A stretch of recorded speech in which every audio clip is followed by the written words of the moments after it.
ரெட்டலை எங்க இருக்கோ அங்க ஓட்டு கேட்டு போவேன். இது வரைக்கும் எங்கேயும் மாறினதில்லை, இதுக்கப்புறமும் மாறப்போறதில்லை. அம்மா புரட்சி தலைவர். நடிகன்னா பார்க்கறதுக்கு கூட்டங்கள் வரத்தான் செய்யும். ஆனால் எதிர்பாராமல் அந்த குழந்தைகள்லாம் கூட அவர் நிறையா இடத்துல சொல்லிட்டு தான் இருக்கார். அவரும் குழந்தைகளோட வராதிங்க, கர்ப்பிணி பெண்கள் வராதிங்க அப்படின்னு அதையும் மீறி ஆசையில் பார்க்க வராங்க. ரொம்ப நல்ல நடிகர், எல்லாம் பாராட்டுவார், எல்லாம் பண்ணுவார். ஆனால் இன்னைக்கு வரைக்கும் அவர் கட்சி ஆரம்பித்தப்போ கூட வையாபுரி வாங்க கட்சியில் வந்து சேர்ந்துருங்க அப்படின்னு சொன்னது கிடையாது. நீங்கள் எங்கே இருக்கீங்க, எந்த கட்சிக்கு போகிறீங்க அப்படின்னு கேட்டதும் கிடையாது. அதுபோல் பெற்றது அன்னை வளர்த்தது சென்னைன்னு சொல்லுவேன். ஆனால் பெற்றது அன்னை எங்கன்னா அது தமிழ் அன்னை, மதுரை அன்னை. இவர் மட்டும் அவர் மட்டும் கேட்பாங்க. எனக்கு 2 கண்ணு மாதிரி, ஒன்று ஏகே, ஒன்று விஜய் சார். 2 பேருமே மதுரைக்கு எப்போ வந்தாலும் சரி, நம்ம அட்சய பாத்திரம் ட்ரஸ்ட் மூலமாக நெல்லை பால் அவர்கள் எப்போ கூப்பிட்டாலும் சரி, ஒன்று அவர் கூப்பிட்டாட்ட கூட நான் மதுரை வரதாக இருந்தால் முதல்ல இன்ஃபார்ம் பண்ணிடுவேன். இந்த மாதிரி நாளைக்கு வரேன், நாளை கழிச்சு வரேன், இத்தனாம் தேதி வரேன்னு. அதுக்கு அப்போ அந்த இடத்துல ஏற்பாடு பண்ண முடியுமோ அதை உடனடியாக பண்ணிடுவார். உண்மையிலே நம்மளால் என்ன முடியுமோ அதை தவிர இன்னொருத்தவங்க கொடுக்கறத வாங்கி நம்ம கையில் கொடுக்கும்போது அந்த சந்தோஷம் வேறு. அதற்காகவே நான் எப்போ வேணாலும் வரும்போது அவருக்கு ஃபோன் பண்ணிடுவேன். இந்த மாதிரி நிகழ்வில் கலந்துப்பேன்.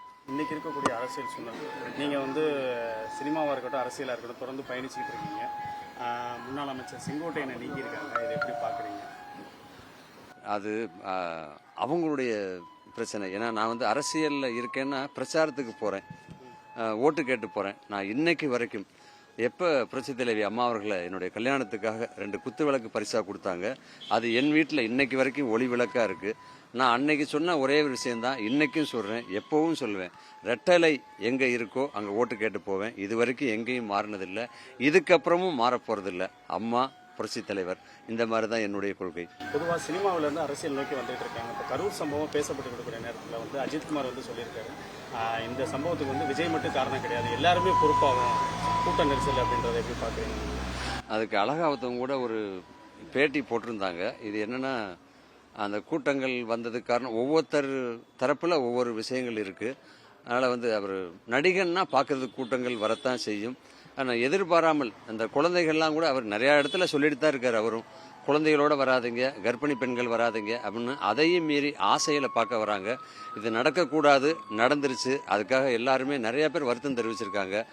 நானும் என்னுடைய சார்பாக வருத்தம் தான் தெரிவிக்க முடியுமே தவிர அதுக்காக நம்ம எதுவும் விளக்கம் சொல்ல முடியாது. அந்த அளவுக்கு எனக்கு தகுதியும் கிடையாது.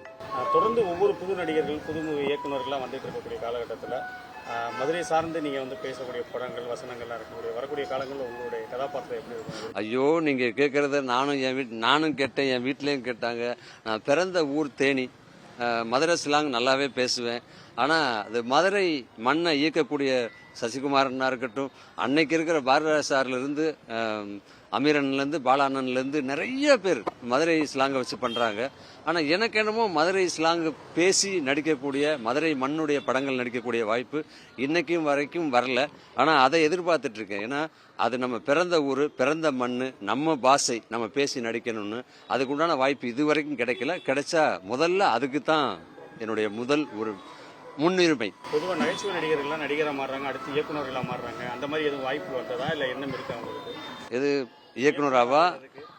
இல்லை, பொதுவாகவே எல்லாருமே இயக்குனர் தான். ஏன்னா எல்லா திறமையும் இருந்தால் மட்டும்தான் அவன் நடிகராக வர முடியும். வெறும் நடிகராக மட்டும் இருந்துட்டா, ஆனால் எல்லாருக்குள்ளேயும் அந்த ஆசை இருக்கும். ஆனால் என்ன, பல பேர் இயக்க தயாராக இருக்கிறதுனால எனக்கு இயக்கணுங்கிற ஆசை இப்போ இல்லை.